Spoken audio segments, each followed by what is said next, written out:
tassez-vous un peu, là. Tassez-vous, faut faire de la place. Eh oui, mon oncle, mon oncle. Bon, on a eu une autre bonne semaine. Écoutez, là les poules se sont faufilées par un petit trou. Hein?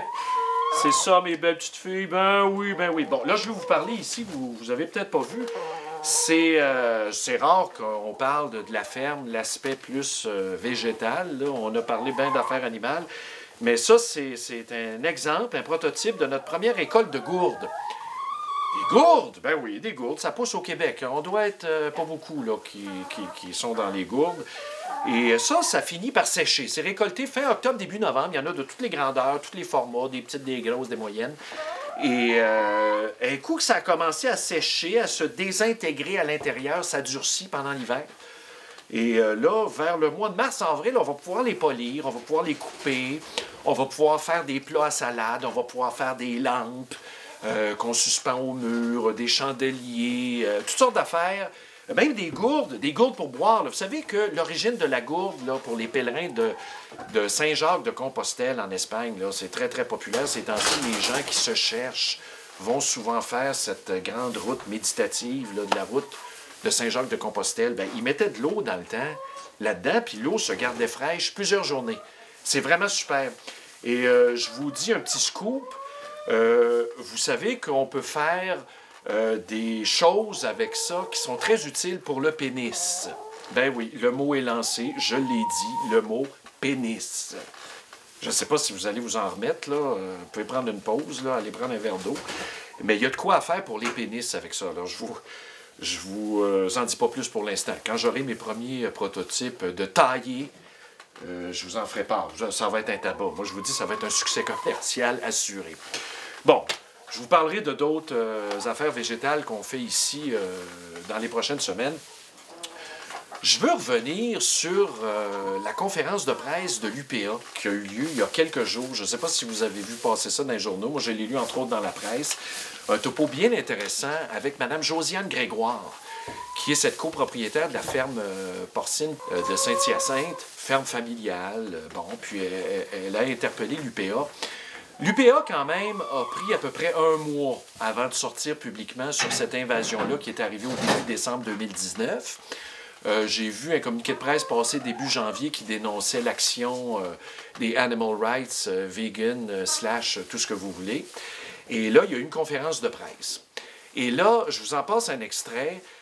Monsieur Groslot demande à la Sûreté du Québec de faire quelque chose, de se doter d'un plan d'intervention. On écoute l'extrait.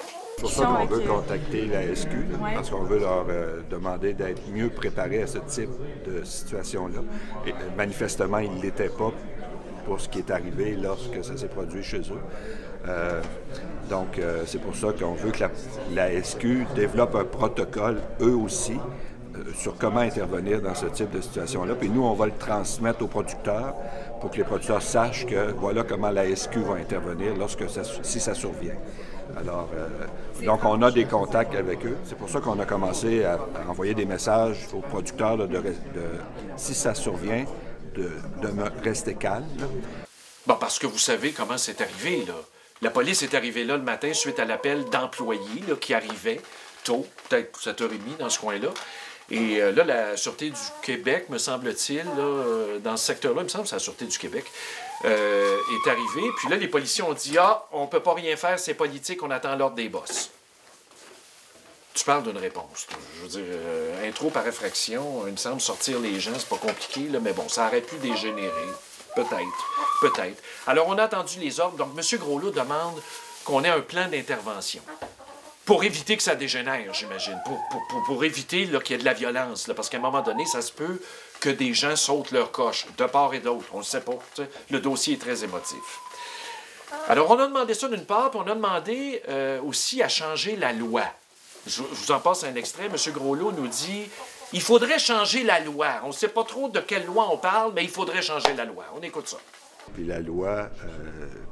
compte tenu de l'idéologie de ces gens-là, parce qu'ils le font pour des raisons idéologiques. Puis à partir de là, il y a peu de conciliation possible entre nous et eux, ou entre la société et eux. Ils sont prêts à poser des gestes qui n'étaient pas attendus auparavant lorsque cette loi-là a été adoptée. Là, il faut que la loi soit ajustée à cette réalité-là. Il faut que la loi soit plus dissuasive due à la détermination de ces groupes-là. M. Groslot fait sûrement référence aux lois qui ont été récemment adoptées ou en voie d'être adoptées, Colombie-Britannique, Alberta, l'Ontario aussi, où on veut vraiment restreindre, dissuader les gens d'aller faire des intrusions par infraction dans les fermes. Et dans la loi de l'Alberta, on va jusqu'à aller dans les relations de travail, parce qu'on sait, hein, des vegans ou des animal rights peuvent se faire engager sous de prétextes nobles d'avoir un travail de ferme. Tiens, allez vous aider, moi je me cherche un job, j'aime les animaux, alors je vais aller travailler à la ferme, puis finalement ça devient des espions, des agents d'infiltration, prennent des vidéos, lancent ça dans le public, bing bang, le party est commencé. Alors là, c'est sûr que ces lois-là, probablement que M. Groslot faisait référence à ça. Il demande au gouvernement du Québec d'adopter des lois similaires. Parce qu'actuellement, il n'y a rien. Il n'y a rien à part le code criminel qui pénalise tout ça, mais on s'entend que c'est des sentences, quand c'est une première offense, qui ne sont pas très grandes. En mettant une loi civile, par exemple, à caractère pénal, comme en Alberta, les amendes peuvent aller jusqu'à 200 000, mais pas pour une première offense. Je veux dire, on s'entend, une première offense à 200 000, là, ça va être déclaré inconstitutionnel. Peine cruelle, inusitée en vertu de la Charte des droits. Là. Alors, moi, j'ai hâte de voir l'application de ces lois-là. Personnellement, je ne pense pas que ça va dissuader des grands organismes, bailleurs de fonds qui poussent des soldats au front à aller faire ça. Eux autres, ils ont du cash, ils ont de l'argent, ils ont des contentieux, ils ont des avocats. Et je vous le dis, là, je vous le dis, c'est marqué dans le ciel. Là. Ces lois-là vont être contestées en vertu de la Charte des droits et libertés. Ces gens-là vont plaider la liberté d'association, la liberté d'expression. On ne peut pas restreindre un vegan de se faire engager sur une ferme parce que c'est une liberté politique, une liberté de conscience. Ça va être un gros débat en droit du travail aussi à suivre. Hein, la petite poule? Hein? Penses-tu que ça va brasser pas mal? Moi, je pense que oui. Alors ça, là, on n'est pas sorti de l'auberge. Je ne vous dis pas qu'il ne faut pas le faire, mais je pense que les résultats probants, on verra là, à l'usage dans une couple d'années si ça a dissuadé ce mouvement-là qui semble se dessiner dans les fermes, mais j'en doute. C'est pas ça qui va les arrêter. Et savez-vous pourquoi c'est pas ça qui va arrêter ces gens-là? Moi, je vais vous parler de Valérie Giroux. On va se laisser là-dessus, là. C'est quelque chose. Là. Valérie Giroux, c'est la papesse du mouvement Animal Rights, en tout cas au Canada, au Québec, très, très active, très articulée, une universitaire qui a étudié en philosophie, elle est allée jusqu'au doctorat. Aux dernières nouvelles, elle était directrice du Centre d'éthique de l'Université de Montréal. Quand même, puis elle a développé aussi un programme en éthique animale, me semble-t-il. Moi, je suis pour la liberté académique, c'est correct, ça. Il n'y a pas de problème, on peut débattre de tout à l'université, je pense. Mais qui finance les travaux de Mme Giroux? La question se pose, qui finance? J'ai rien insinué, je veux juste savoir qui finance. Est-ce que le financement aussi suit le Centre d'éthique de l'Université de Montréal? Parce que si on est pour avoir un débat universitaire sur la question, bien, il faut que les deux parties, ou les trois, ou les quatre parties, que tout le monde soit représenté dans le débat, comprenez-vous? Et je veux vous laisser sur un extrait où Mme Giroux, après une allocution, bon, puis des syllogismes un peu faciles, moi je trouve, là, on n'est pas là pour parler de philosophie, mais je trouvais que c'était un peu rapide, les raisonnements, c'est que tout ce qui est un être non humain, mais doué d'une certaine sensibilité. Là. Tu sais, bon, les animaux, ils ont une certaine sensibilité, c'est sûr. Ce ne sont pas des êtres humains, ce sont des êtres non humains, auraient, dans le monde de Mme Giroux, ce qui est la base de son engagement, là, depuis le cégep, imaginez-vous donc, c'est que l'être non humain est l'égal de l'être humain.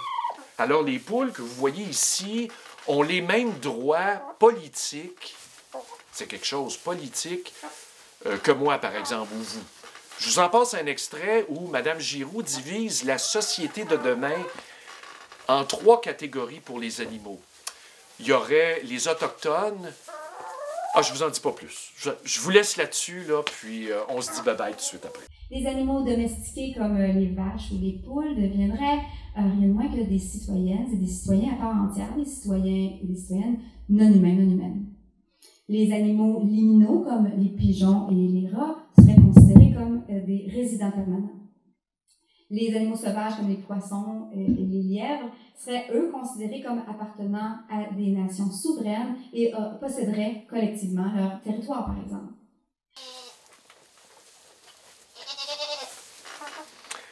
Alors, vous voyez, il y a encore beaucoup de recherches à faire, hein? C'est pas fini, cette affaire-là, hein? Bye bye, les amis, bonne réflexion.